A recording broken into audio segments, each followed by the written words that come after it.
ભરૂચ નગરપાલિકાના ward number 11માં વિકાસ કામોના વિલંબ અને અધૂરા કામોને લઈને વિપક્ષ અને સત્તાવાર પક્ષ વચ્ચે તણાવ સર્જાયો છે. પેવર બ્લોક, ડ્રેનેજ અને રસ્તાના કામો અંગે રજૂઆત કરવા પહોંચેલા કોંગ્રેસના સભ્યો અને કાર્યકર્તાઓ તથા પાલિકા પ્રમુખ વચ્ચે ઉગ્ર બોલાચાલી થઈ હતી.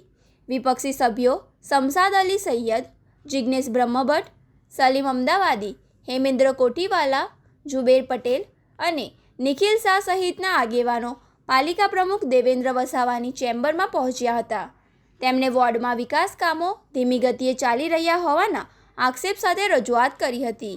ચર્ચા દરમિયાન વાતાવરણ તંગ બનતા વિપક્ષી સભ્યો પ્રમુખની ચેમ્બરમાં જ બેસી ગયા હતા અને નારાબાજી સાથે વિરોધ નોંધાવ્યો હતો.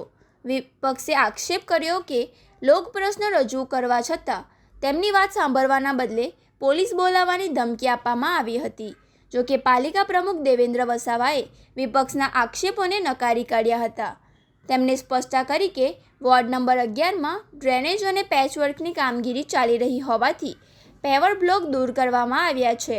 પ્રમુખ વસાવાએ વધુમાં જણાવ્યું હતું કે નગરપાલિકા દ્વારા કામગીરી ચાલુ છે અને ટૂંક જ સમયમાં તમામ સમસ્યાઓનું નિરાકરણ લાવવામાં આવશે. વોર્ડ નંબર 11માં વિવિધ સમસ્યાઓને લઈને આજરોજ વિપક્ષના સભ્યશ્રીઓ, ભરૂચ શહેર સમિતિ, તમામ લોકો અને વોર્ડ નંબર 11ના રહીશો આજે નગરપાલિકામાં રજૂઆત કરવા આવ્યા હતા. રજૂઆતના આધારે જે ઠેર ઠેર પેવર બ્લોકોમાં ગોબાચારી થઈ, પેવર બ્લોકો બેસી ગયા છે. જે વિસ્તારોમાં પેચ વર્ક આજ દિન સુધી થયા નથી એવા વિસ્તારોની આજે વિપક્ષના સભ્યો સાથે આપણે રજૂઆત કરેલી છે. રજૂઆત દરમિયાન જે આ લોકોનું કમિશન અને કટકીની જે પ્રથા છે એ પ્રથા સ્પષ્ટપણે ફોટોગ્રાફ્સ અમે લઈને આવેલા કે આટલી જગ્યાએ ગોબાચારીના સ્પષ્ટ દેખાઈ આવે છે. ત્યારે પ્રમુખશ્રી જાતે ત્યાં ગયા હતા, પણ જતાં જતાં અમારા વિપક્ષના સભ્યોને પોલીસની ધમકી આપી એ ખરેખર લોકશાહીમાં ખૂબ મોટું હત્યા કહેવાય. પોલીસથી અમે ગભરાતા નથી. પોલીસથી અમે અંગ્રેજોને ભગાવ્યા છે એ પાર્ટીના અમે વંશજ છે. ત્યારે અમે ખાતરી આપીએ છીએ વોર્ડ નંબર 11ની જનતાને કે તમારા પ્રાણ પ્રશ્નોને વહેલામાં વહેલી તકે નિરાકરણ આવશે એવી પ્રમુખશ્રીએ સ્થળ વિઝિટ પણ કરી છે અને બાંહેધરી પણ આપી છે. હવે જોવું રહ્યું કેટલા દિવસમાં કેટલું કામ નગરપાલિકા કરી રહી. નમસ્કાર.